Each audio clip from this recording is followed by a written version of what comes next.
This is Cybersound, your simplified and fundamentals-focused source for all things cybersecurity, with your hosts, Jason Pufall and Stephen Maresca. Welcome to another episode of the Cybersound podcast. I'm Jason Pufall, again with Steve Maresca, and today we're going to spend a little time talking about sort of the more specific threats that we're seeing around supply chain attacks.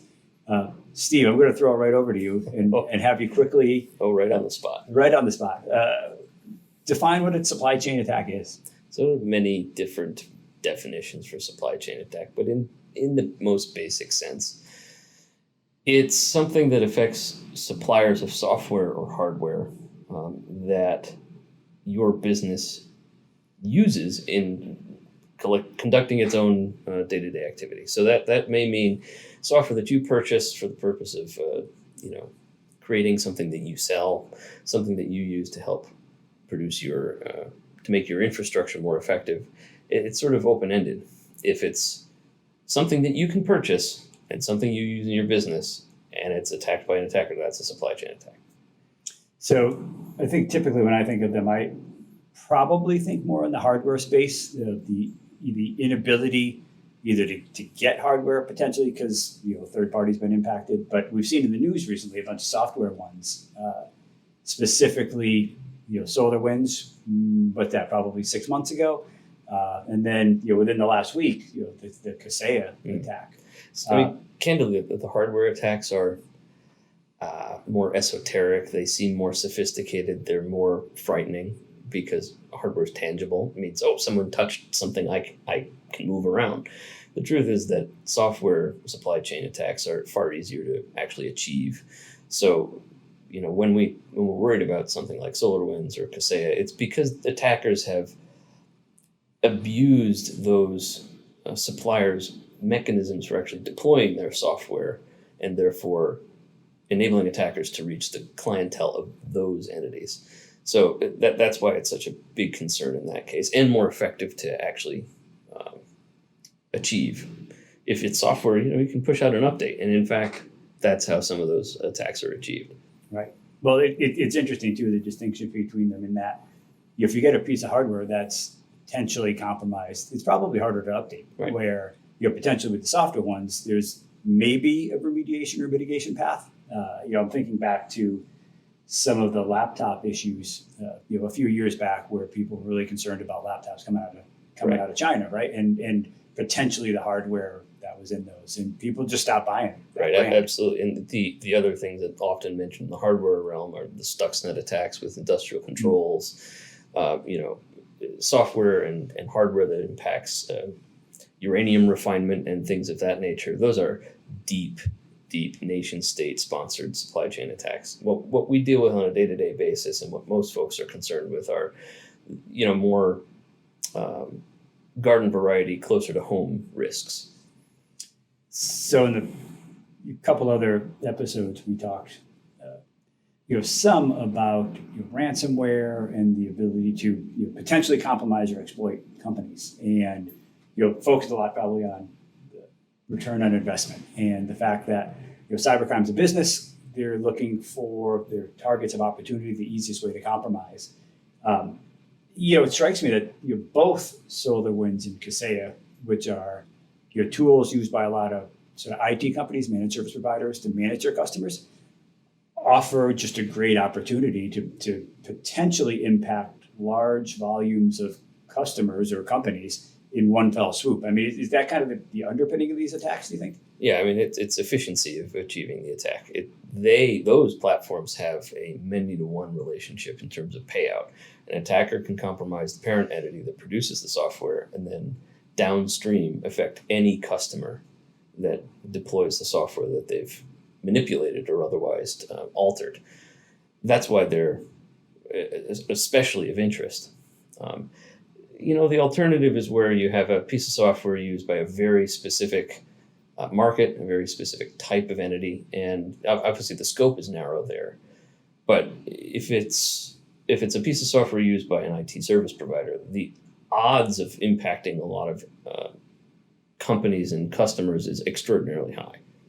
And I have to imagine they're pretty attractive because of the level of access a lot of those softwares provide, right? I mean, SolarWinds is designed to essentially have administrative type access into the customers that are clients that a MSP supports, right? So not only do you compromise the software, you really get elevated access into your potential targets, which is sort of that gold mine. Right. You're innately using its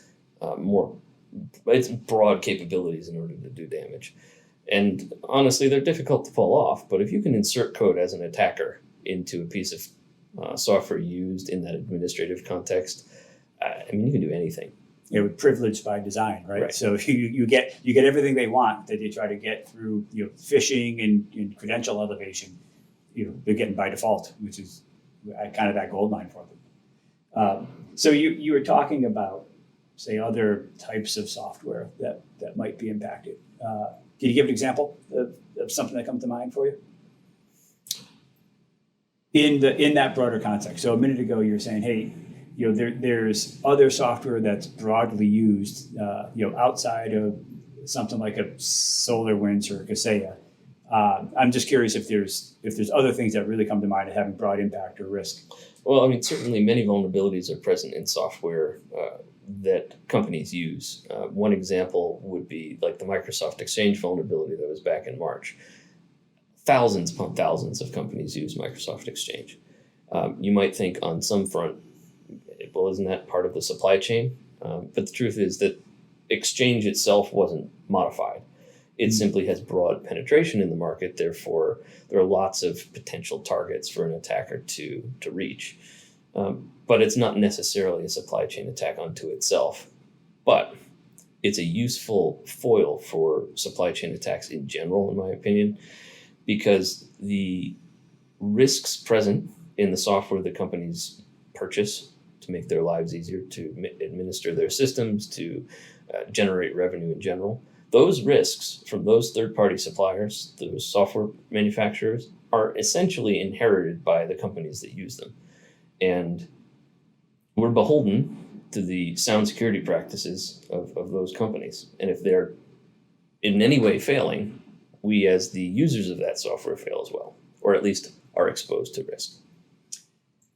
So let's spend a minute on what can a company do to help protect themselves? Because it makes me think a little bit about, say, cloud providers, for example, where a lot of organizations have pretty robust security assessments or security questionnaires that they'll provide their cloud suppliers to get a sense of, do they adhere to security best practice, development practices, things like that.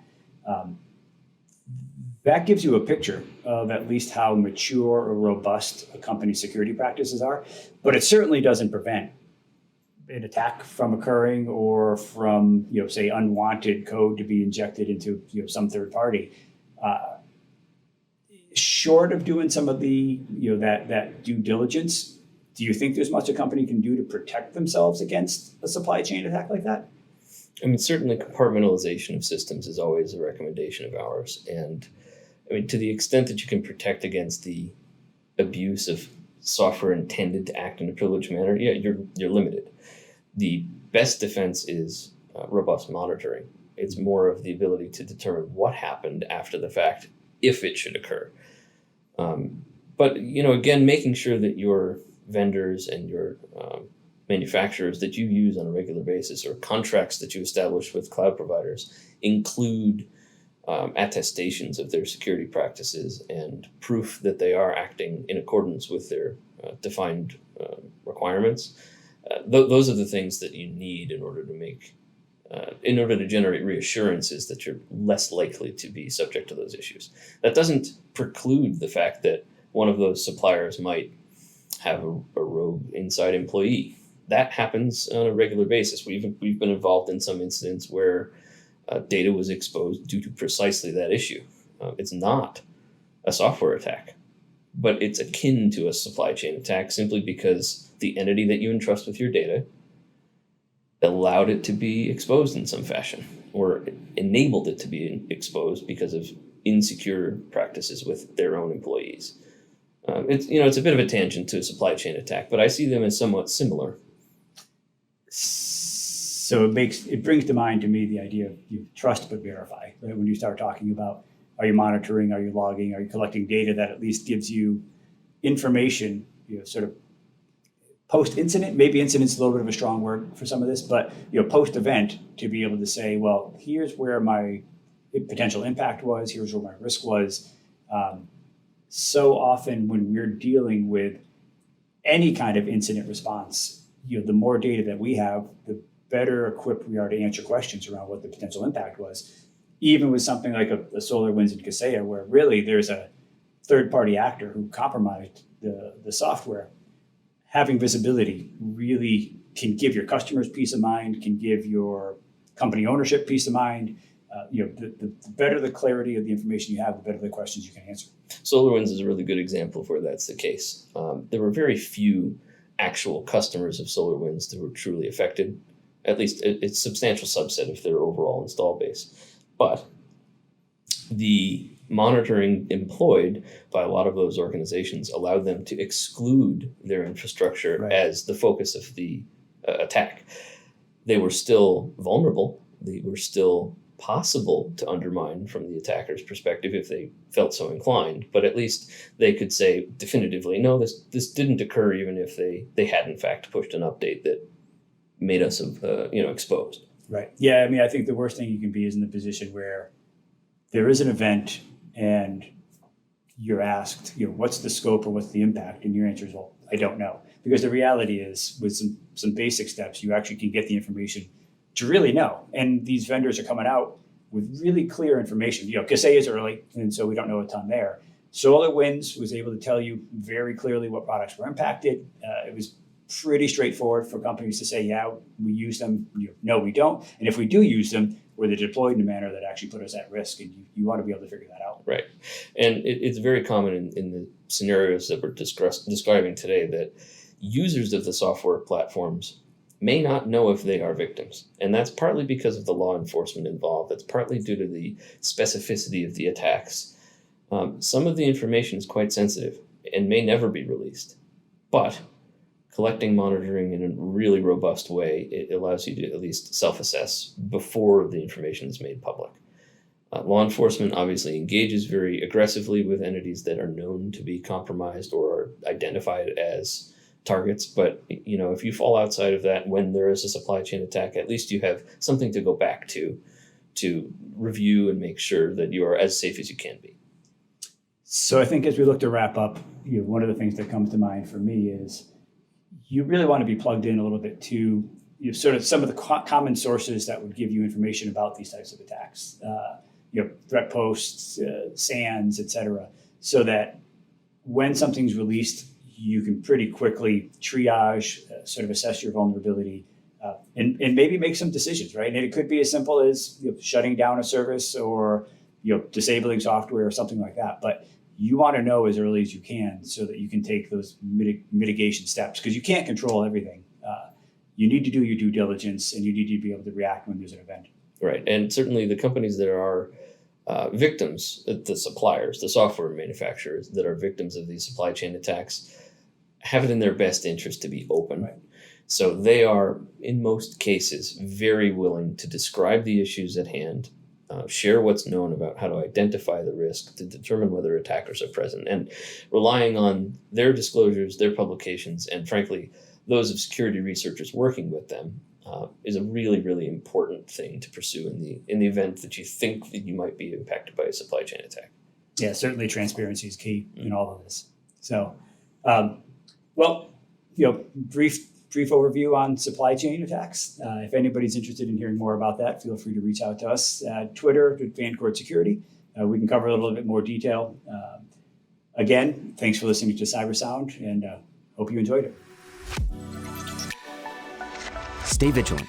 Stay resilient. This has been CyberSound.